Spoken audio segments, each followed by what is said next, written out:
लड़कियों को जाल में फंसाकर धर्मांतरण कराने के मास्टरमाइंड छांगुर बाबा के नए नए करतूतों का खुलासा हो रहा है। छांगुर बाबा बलरामपुर और आसपास के जिलों की डेमोग्राफी बदलना चाहता था।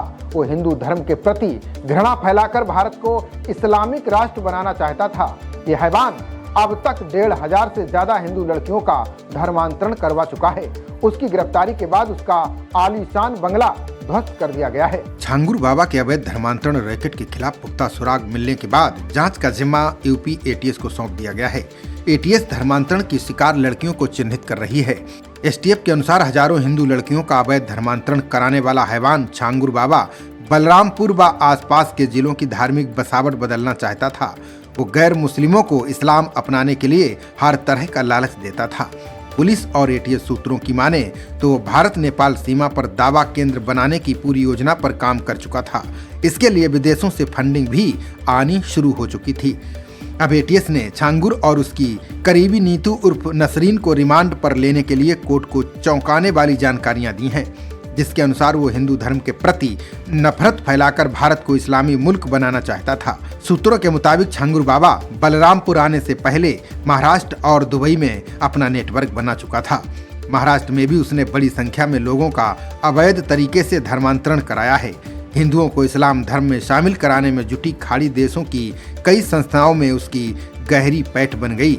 वहीं बलरामपुर आने के बाद उसने आसपास के जिलों में अवैध धर्मांतरण कराना शुरू कर दिया। एटीएस के अनुसार उसके करीबी रिश्तेदार और अनुयायी जगह जगह जाकर इस्लाम धर्म में लोगों को शामिल होने के लिए प्रेरित करने का कार्यक्रम करते थे। उसके कई रिश्तेदारों पर आजमगढ़ में इसी तरह अवैध धर्मांतरण कराने पर 2 वर्ष पूर्व मुकदमा भी दर्ज हुआ था। एसटीएफ की जांच रिपोर्ट की माने तो बलरामपुर और आसपास के जिलों में उसने पुलिस प्रशासन एलआईयू के कुछ अफसरों को मुंहमांगी रकम देकर खरीद लिया था। इसी वजह से उसका विरोध करने वालों पर तत्काल मुकदमा दर्ज कर लिया जाता था। उसके समर्थक विरोध करने वालों के साथ मारपीट पर उतारू हो जाते थे और बाद में पीड़ित के खिलाफ ही मुकदमा दर्ज करा देते थे। एटीएस के अनुसार इस गिरोह में हिंदू लड़कियों के धर्मांतरण की बाकायदा फीस तय थी। ब्राह्मण, ठाकुर और सिख लड़कियों का धर्म परिवर्तन कराने पर 15 से 16 लाख रुपए मिलते थे। पिछड़ी जाति की लड़कियों का धर्म परिवर्तन कराने के लिए 10 से 12 लाख रुपए दिए जाते थे। अन्य जातियों के लिए 8 से 10 लाख रुपए मिलते थे। ये भी पता चला कि इस नेटवर्क को 100 करोड़ रुपए से अधिक की विदेशी फंडिंग मिली है। जमालुद्दीन बाबा ने अब तक 40 से 50 बार इस्लामिक देशों की यात्रा की है। बलरामपुर में उसने कई संपत्तियां भी खरीदी हैं। एटीएस का कहना है कि इस नेटवर्क की पहुंच पूरे भारत में फैली हुई है। देखा जाए तो ये पूरा मामला द केरला फिल्म्स की तरह है। फिलहाल अभी इस मामले में ये बात सामने नहीं आई है कि धर्म परिवर्तन के बाद लड़कियों को क्या खाड़ी देशों में सेक्स स्लेव्स बनाकर बेचा जाता था। यानी इस खेल में लड़कियों का ऐसा शोषण होता है जिससे उनका जीवन नरक बन जाता है। माना जा रहा है कि जैसे जैसे जांच आगे बढ़ेगी वैसे वैसे कई खुलासे होंगे।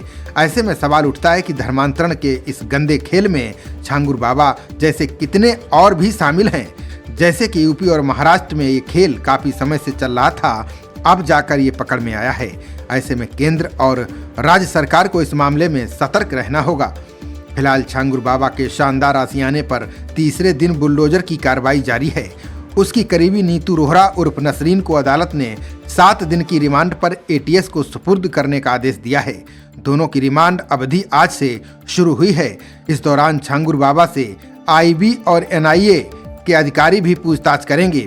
साथ ही विदेशों से आने वाली रकम के बारे में भी सवाल किए जाएंगे, जो कई एनआरओ खातों से भेजी गई थी। इससे कई बड़े राज सामने आ सकते हैं। खबरों का सिलसिला जारी रहेगा। देखते रहिए जनप्रवाद। नमस्कार।